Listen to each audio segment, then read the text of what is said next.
Hi dear friend, कैसे हैं आप लोग। मैं रेनू यादव, मेरे YouTube channel quick revision RY 51 में आप सभी लोगों का स्वागत है।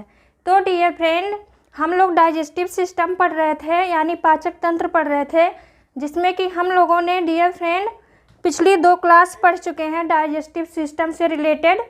तो डियर फ्रेंड, आज की मेरी तीसरी क्लास है, जिसमें से हम लोगों ने बक्कल कैविटी यानी माउथ में कैसे डाइजेशन होता है, वहाँ पे क्या क्या फंक्शन होते हैं, उसको हम लोग पढ़ चुके हैं। और आमाशय में किस तरीके से डाइजेशन होता है, वहाँ पे क्या क्या क्रियाएं होती हैं, उसको भी हम लोग पढ़ चुके हैं। फ्रेंड्स, इसके आगे की प्रोसेस हम लोगों को पढ़ना है।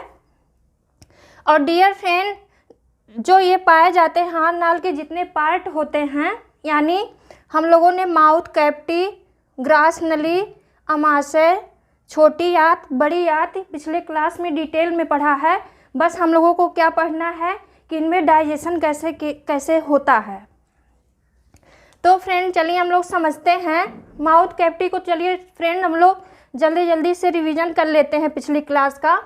तो माउथ कैविटी डियर फ्रेंड जो होती है, यहाँ पे डाइजेशन कैसे होता है, वहाँ पर क्या पाई जाती हैं, सलाइवरी ग्लैंड पाई जाती हैं। यानी क्या पाई जाती हैं, सलाइवरी ग्लैंड, जो कि लार ग्रंथियाँ पाई जाती हैं, जो कि लार निकालती हैं और वो पाचन में हेल्प करती हैं, जिसमें कि टाइलिन, लाइसोजाइम यानी एमाइलेज पाए जाते हैं। और एमाइलेज क्या होता है, स्टार्च का पाचन कराता है।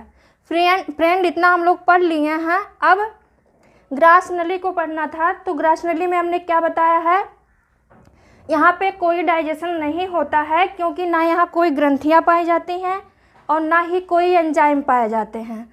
तो फिर फ्रेंड, हम लोग ग्रास नली के बाद भोजन कहाँ आता है, आमाशय में, जिसको हम लोग क्या बोलते हैं, स्टमक।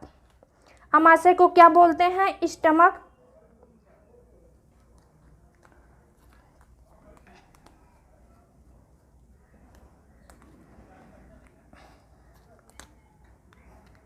तो डियर फ्रेंड, आमाशय में डाइजेशन कैसे होता है। डियर फ्रेंड, आप लोग पढ़ चुके हैं कि आमाशय में क्या पाई जाती हैं, जठर ग्रंथियाँ पाई जाती हैं। जठर ग्रंथियाँ जिसको हम लोग क्या बोलते हैं, गैस्ट्रिक ग्लैंड। और गैस्ट्रिक ग्लैंड में 3 प्रकार की सेल्स पाई जाती हैं, जो कि एक म्यूकस सेल होती है, एक सेंट्रल सेल होती है जिसको हम लोग क्या बोलते हैं, चीफ सेल, और तीसरी क्या होती है डियर फ्रेंड, ऑक्जेंटिक सेल्स, जिसको हम लोग पेराइटल सेल्स के नाम से भी जानते हैं। तो फ्रेंड्स, यहाँ पे प्रोटीन का पाचन हो रहा था आमाशय में। क्यों हो रहा था, क्योंकि वहाँ पे जो सेल पाई जा रही थी डियर फ्रेंड, क्या कर रही थी, वो ये क्या कहते हैं, पेप्सिन और रेनिन का सिक्रेशन कर रही थी, फॉर्मेशन कर रही थी।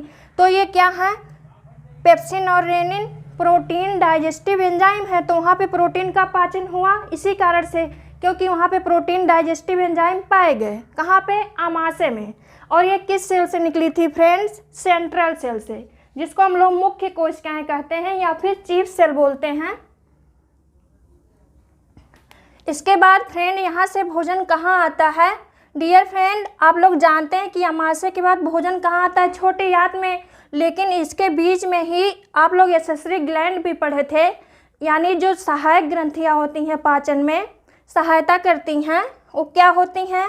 एक तो पैनक्रियाज होता है, पैनक्रियाज जिसको हम लोग क्या बोलते हैं, अग्न्याशय। और दूसरी क्या होती है, लीवर, जिसको यकृत बोलते हैं।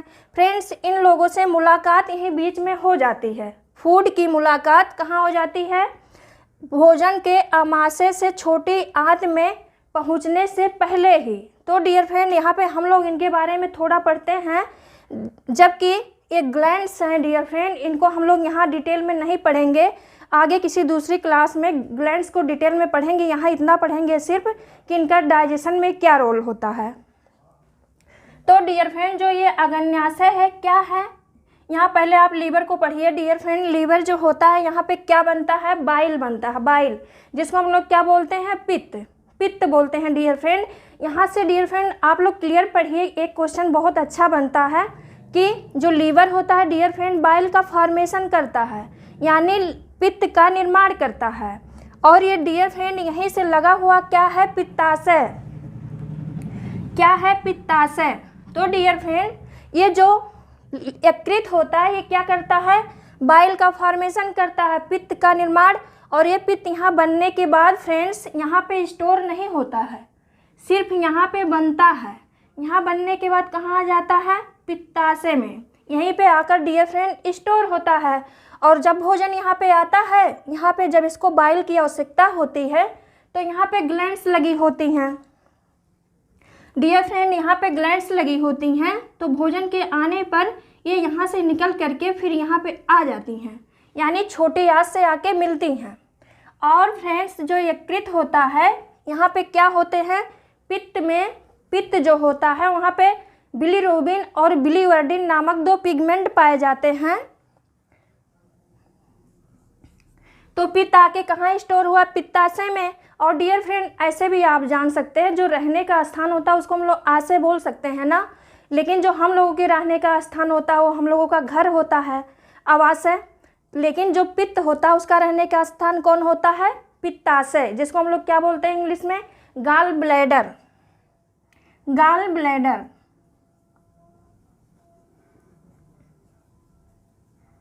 तो डियर फ्रेंड यहाँ बिलीरुबिन और बिलीवर्डिन नामक पिगमेंट होते हैं जो कि पीलापन का कारण होते हैं। फ्रेंड्स अगर इनकी मात्रा अधिक हो जाती है ब्लड में, इनकी मात्रा अगर अधिक हो जाती है ब्लड में तो कौन सी डिजीज होती है, जॉन्डिस, जिसको हम लोग क्या बोलते हैं, पीलिया। बहुत ज़्यादा मात्रा हो जाती है डियर फ्रेंड तो क्या हो जाता है, शरीर पीला पड़ने लगता है, उसी को क्या बोलते हैं, जॉन्डिस। अब डियर फ्रेंड हम लोग पैनक्रियाज पढ़ते हैं जिसको हम लोग क्या बोलते हैं, अग्न्याशय। इसका भी बहुत ज़्यादा इंपॉर्टेंट रोल है डाइजेशन में, जबकि ये एसेसरी ग्लैंड है, आहार नाल नहीं है फ्रेंड्स, एसेसरी ग्लैंड है जो कि डाइजेशन में सहायता कर रही है। तो डियर फ्रेंड जो अग्न्याशय होता है यहाँ पे इसको डियर फ्रेंड मिक्स्ड ग्लैंड, मिश्रित ग्रंथ के नाम से भी जाना जाता है। आप लोग सोचिए क्यों जाना जाता है डियर फ्रेंड। मिक्स्ड ग्लैंड वो होती हैं जिसमें कि एंजाइम और हार्मोन्स दोनों का संश्लेषण होता है, यानी दोनों का निर्माण होता है। तो डियर फ्रेंड जो अग्न्याशय होता है, आप लोग जानते हैं कि अग्न्याशय जो होता है वहाँ पे एंजाइम भी बनते हैं और हार्मोन्स भी बनते हैं। आप लोग पूछिए कौन से एंजाइम और कौन से हार्मोन्स बनते हैं। तो डियर फ्रेंड यहाँ पे आप लोगों ने पढ़ा होगा, बहुत ही फेमस हार्मोन्स है जिसको सभी लोग जानते हैं, कौन सा होता है, इंसुलिन। तो डियर फ्रेंड पैनक्रियाज में कई प्रकार की सेल पाई जाती हैं, जबकि जो बीटा सेल होती है, पैनक्रियाज की बीटा सेल होती है, वहाँ से क्या बनता है, इंसुलिन नामक हार्मोन्स। और डियर फ्रेंड इसके अलावा जो यहाँ पे एंजाइम बनते हैं कौन कौन से हैं, ताल। इसको आप लोग कैसे याद करेंगे,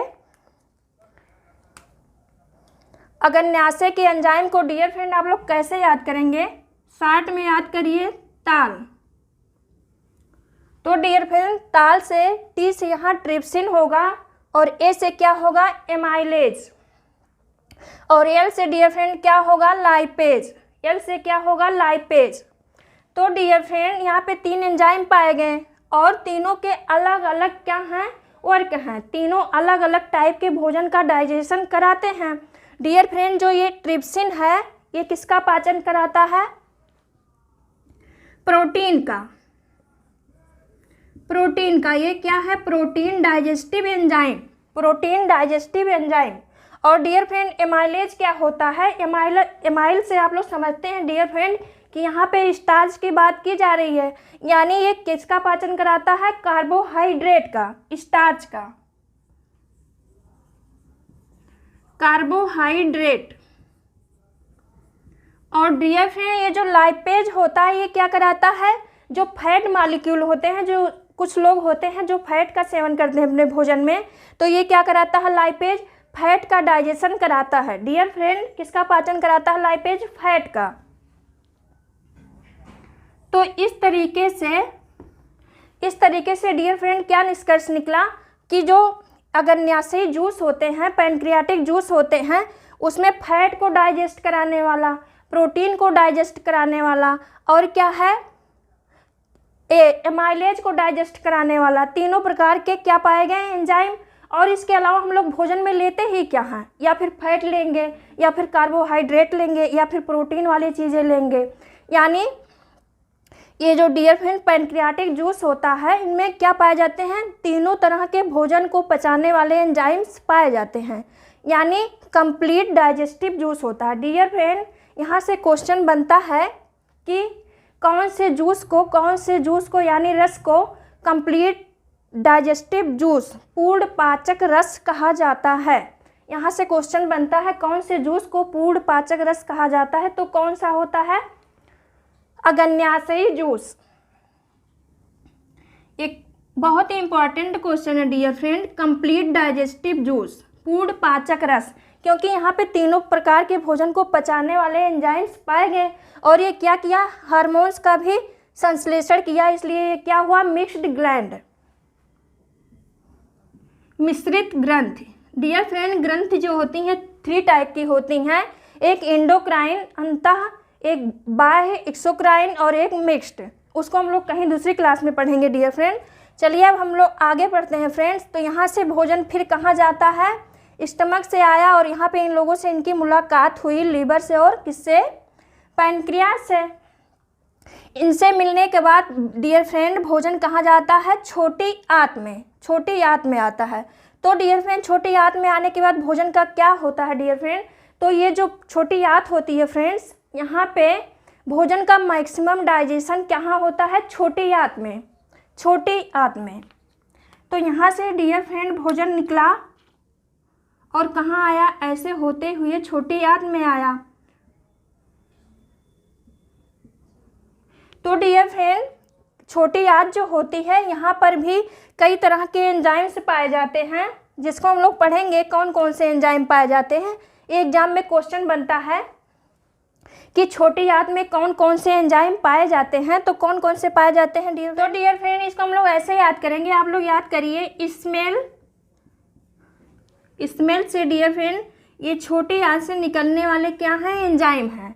यहाँ पर एस का मतलब होगा फ्रेंड्स सुक्रेज, एम का मतलब होगा माल्टेज और ई का मतलब होगा फ्रेंड्स इरेप्सिन और एल का मतलब होगा लैक्टेज और दूसरा एल जो है उसका मतलब क्या होगा, लाइपेज। तो डियर फ्रेंड छोटे आंत से कौन कौन से एंजाइम निकले, स्मेल से आप लोग क्या याद करेंगे, सुक्रेज, माल्टेज, इरेप्सिन, लैक्टेज और क्या, लाइपेज। तो डियर फ्रेंड इतने सारे जब एंजाइम यहाँ पाए गए तो मैक्सिमम डाइजेशन होने की तो संभावना वैसे ही बढ़ गई। तो यहाँ पर क्या होता है, छोटी आंत में सबसे ज़्यादा क्या होता है, डाइजेशन। और छोटे आंत के डियर फ्रेंड 3 पार्ट होते हैं, कौन कौन से होते हैं, ड्यूडेनम,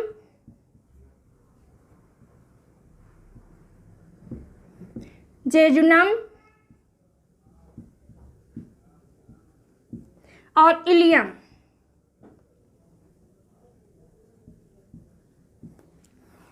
डियर फ्रेंड छोटी आंत के 3 पार्ट हुए, ड्यूडेनम, जेजुनम और इलियम। तो डियर फ्रेंड ये जो ड्यूडेनम और जेजुनम होता है फ्रेंड्स, इसका जो है डाइजेशन में कोई वैसा इंपॉर्टेंट रोल नहीं है डियर फ्रेंड। इसका काम सिर्फ इतना है कि जो यहाँ से फूड निकला फ्रेंड्स क्या होता है, देखिए यहाँ पर कितना कंजेस्टेड एरिया है। तो यहाँ से भोजन निकलने के बाद कहाँ आता है, ड्यूडेनम, फिर जेजुनम और इलियम, ये लास्ट वाला पार्ट होता है फ्रेंड्स, लास्ट वाला पार्ट।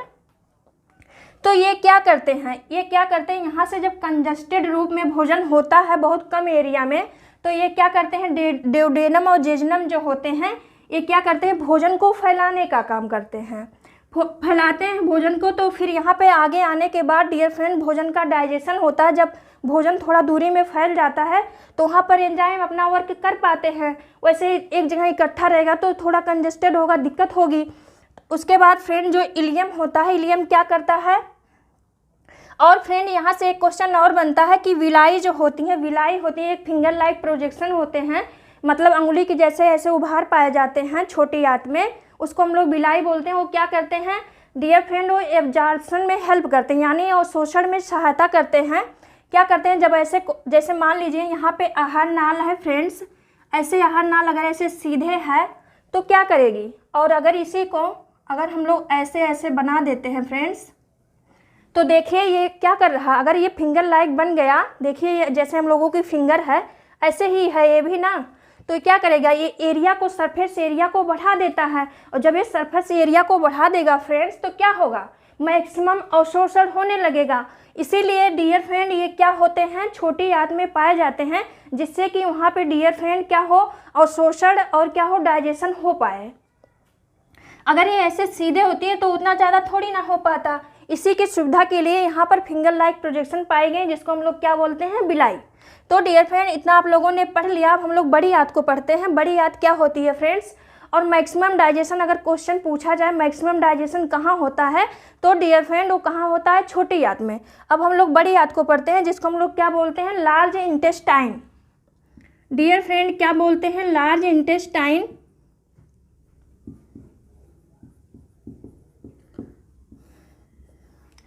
तो डियर फ्रेंड, ये जो बड़ी आंत होती है इसके भी 3 पार्ट होते हैं, सीकम, कोलन और रेक्टम। सीकम, सीकम, कोलन और क्या है, रेक्टम। तो डियर फ्रेंड, जो ये सीकम होता है, यहाँ से आप लोग देखिए कोलन और रेक्टम। तो रेक्टम तो ये लास्ट वाला पार्ट होगा जो कि एनस से लगा हुआ होता है। जब फूड जो होता है फ्रेंड, मैक्सिमम डाइजेशन छोटी आंत में हो चुका होता है। ये तो क्या होती हैं, वेस्टेज चीज़ें होती हैं जो कि अनावश्यक होती हैं, जिनको बाहर निकालना ज़रूरी होता है। तो फ्रेंड्स वो कहाँ आ जाती हैं, बड़ी आंत में आ जाती हैं। और बड़ी आंत में आ जाती हैं फ्रेंड, तो यहाँ डाइजेशन तो होना नहीं होता है, डाइजेशन पहले हो चुका होता है। तो यहाँ पे सिर्फ डियर फ्रेंड, जो पचे हुए भोजन होते हैं उनमें जो जल की मात्रा होती है उसका क्या होता है, अवशोषण होता है। कहाँ पे, बड़ी आंत में। डियर फ्रेंड, यहाँ से ऐसे क्वेश्चन बनता है कि पचे हुए भोजन का अवशोषण आहार नाल के किस पार्ट में होता है, तो कहाँ होता है, बड़ी आंत में। अब डियर फ्रेंड, यहाँ से आप लोग पढ़िए, जो रेक्टम हुआ है तो लास्ट पार्ट हो गया।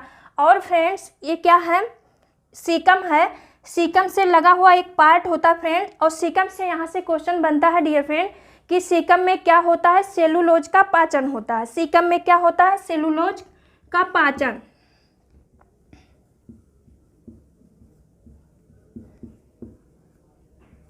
तो डियर फ्रेंड, जो शाकाहारी जीव होते हैं, जो बहुत ज़्यादा साग सब्जियां, साग खाते हैं, यानी साग वाली चीज़ें खाते हैं, पौधों को खाते हैं छोटे छोटे, तो वहाँ पे सेलुलोज पाया जाता है। तो उनके लिए तो सीकम की बहुत ज़्यादा आवश्यकता होती है, नहीं तो वो डाइजेस्ट ही नहीं कर पाएंगे सेलुलोज को। लेकिन डियर फ्रेंड, जो मैमल्स बॉडी होती है, जैसे हम लोग होते हैं फ्रेंड्स, तो हम लोग जब पहले के टाइम के जो मानव थे, क्या करते थे, उतना ज़्यादा भोजन उपलब्ध नहीं था, तो पौधों पर डिपेंड रहते थे, पत्तियों को खाते थे, उनकी छाल को खाते थे। तो वहाँ पे डियर फ्रेंड सीकम जो था बहुत ज़्यादा डेवलप था। लेकिन धीरे धीरे टाइम चेंज होने के साथ क्या हुआ फ्रेंड्स, जो सीकम होता है क्या हुआ, वेस्टिजियल होता चला गया, यानी इसका काम खत्म होता गया। क्योंकि आज के टाइम में लोग तरह तरह के भोजन करते हैं, ज़रूरी नहीं है कि साग सब्जियों पर डिपेंड रहते हैं, केवल साग वाली चीज़ें खाएं जिसमें सेलुलोज पाया जाए।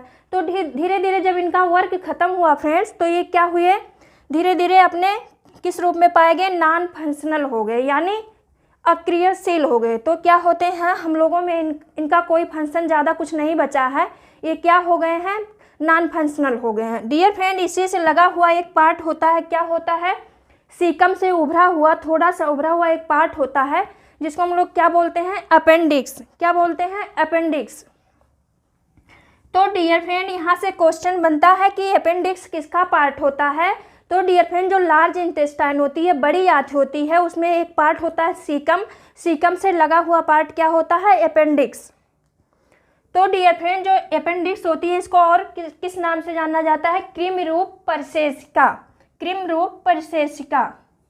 यहाँ से क्वेश्चन बनता है डियर फ्रेंड कि 4 ऑप्शन दिए रहेंगे, वहाँ पूछा रहेगा कि इसमें से कौन सा एक अवशेषी अंग है, कौन सा एक अवशेषी अंग है। तो कोई ज़रूरी नहीं है कि वहाँ पे अपेंडिक्स लिखा रहे, वहाँ पे ऐसे भी लिख सकता है कि क्या है, कृमि रूप परिशेषिका।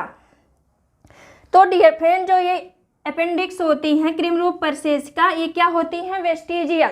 वैसे डियर फ्रेंड, वेस्टिजियल बहुत सारे ऑर्गन हैं, अवशेषी अंग बहुत सारे हैं, लेकिन उसको हम लोग दूसरी क्लास में पढ़ेंगे। जैसे हम लोगों का ईयर पिन्ना होता है, जिसको हम लोग क्या बोलते हैं, कर्ण पल्लो, इसका भी धीरे धीरे काम खत्म हुआ। तो ये भी क्या हुए, पहले बहुत बड़े बड़े होते थे, तो अब धीरे धीरे देखिए कितने छोटे हो गए। तो ऐसे ही क्या होते हैं, जब उनका वर्क कोई भी अंग हो, अगर उनका वर्क आप लोग नहीं करेंगे, यूज में नहीं लाएंगे, तो धीरे धीरे आप ही लोग नहीं डियर फ्रेंड, मैक्सिमम लोग, जैसे होता है ना, टाइम चेंज होने के बाद अगर उसका वर्क कम होता जा रहा है तो धीरे धीरे अवशेषी अंग बन जाते हैं, यानी उनका काम खत्म, तो रहने की क्या ज़रूरत है। अब डियर फ्रेंड, हम लोगों ने बड़ी आंत को पढ़ा, और डियर फ्रेंड यहाँ से आप लोग ये समझिए, आप लोग यहाँ सोच सकते हैं, दिमाग लगा सकते हैं कि ये छोटी आंत जो है फ्रेंड क्या है, देखिए कितनी लंबी सी बनी हुई है, बीच में देखिए बड़ी आंत में समाहित है और कितनी कुंडलित है। देखिए यहाँ से इतनी लंबी सी बनी हुई है, ऐसे ऐसे करके, फिर ऐसे ऐसे। और फ्रेंड जो बड़ी आंत है देख रहे हैं, इसका केवल एक ही भाग ऐसे बना हुआ है। तो यहाँ से एक क्वेश्चन बन सकता है फ्रेंड्स कि छोटी आंत जो होती है जबकि बड़ी होती है उसको हम लोग छोटी आंत बोलते हैं, और बड़ी आंत छोटी होती है उसको हम लोग क्या बोलते हैं, बड़ी आंत बोलते हैं। ये तो एकदम से उल्टा है ना। तो यहाँ से डियर फ्रेंड इनको क्या है, इनकी लंबाई के आधार पे इनका नाम नहीं रखा गया है फ्रेंड्स, इनकी लंबाई के आधार पे इनका नाम नहीं रखा गया है। जबकि फ्रेंड्स जो इनका क्या होता है, डायमीटर, देखिए आप इनकी चौड़ाई जो है फ्रेंड्स, जो बड़ी आंत है इसकी चौड़ाई ज़्यादा है, और जो छोटी आंत है डियर फ्रेंड देखिए इसकी चौड़ाई कम है। तो इसी इनके डायमीटर के आधार पे इनका नाम रखा गया है। तो बड़ी आंत का डायमीटर ज़्यादा होता है तो इसके लिए इसका नाम बड़ी आंत हुआ, और छोटे आंत का छोटा होता है तो इसका नाम छोटी आंत हुआ। अब डियर फ्रेंड इसको आप लोगों ने अच्छे से समझ लिया। और क्या डियर फ्रेंड यहाँ से जो जो क्वेश्चन बनते हैं, और यहाँ से डियर फ्रेंड एक क्वेश्चन और बनता है, जो हमारी बड़ी आंत होती हैं क्या होती है, यहाँ पे क्या होता है, केवल और केवल जल का अवशोषण होता है, यहाँ पे कोई डाइजेशन नहीं होता है। छोटी आंत जो हमारी होती है वहाँ पर मैक्सिमम डाइजेशन हो चुका होता है। तो बड़ी आंत जो होती है फ्रेंड्स, अगर किसी प्रॉब्लम की वजह से ठीक तरीके से वर्क नहीं करती है तो जल का अवशोषण नहीं हो पाता है। जल का अवशोषण जब नहीं हो पाता फ्रेंड्स तो क्या बोलते हैं हम लोग उसको, कॉलरा। वहाँ से एक डिजीज निकल के आती है कॉलरा, जिसको हम लोग हैजा बोलते हैं।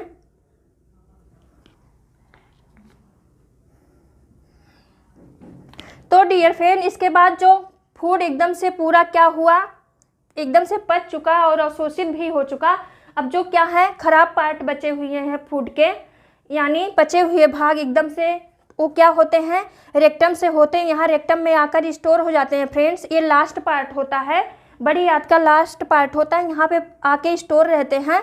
और ये एक अनैच्छिक क्रिया होती है फ्रेंड्स। तो जब आवश्यकता होती है इनको क्या होता है, शरीर से बाहर निकाल दिया जाता है एनस के थ्रू।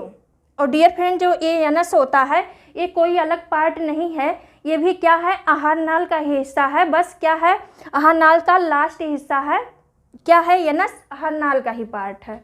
डियर फ्रेंड यहाँ तक आप लोगों ने डिटेल में पढ़ा। और क्या होता है, ये जो पित्त होता है फ्रेंड्स, इसका पीएच मान 7.7 होता है। और ये कैसा होता है, बेसिक नेचर का। कैसा होता है डियर फ्रेंड, बेसिक नेचर का।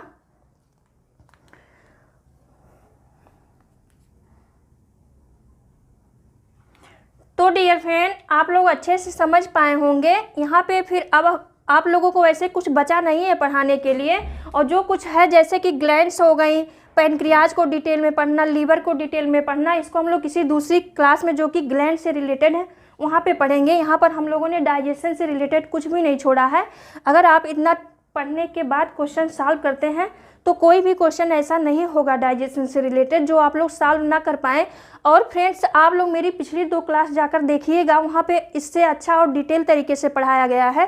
क्योंकि माउथ को तो यहाँ पर हमने आप लोगों को पढ़ाया ही नहीं, क्योंकि हम अगली क्लास में पढ़ा चुके हैं।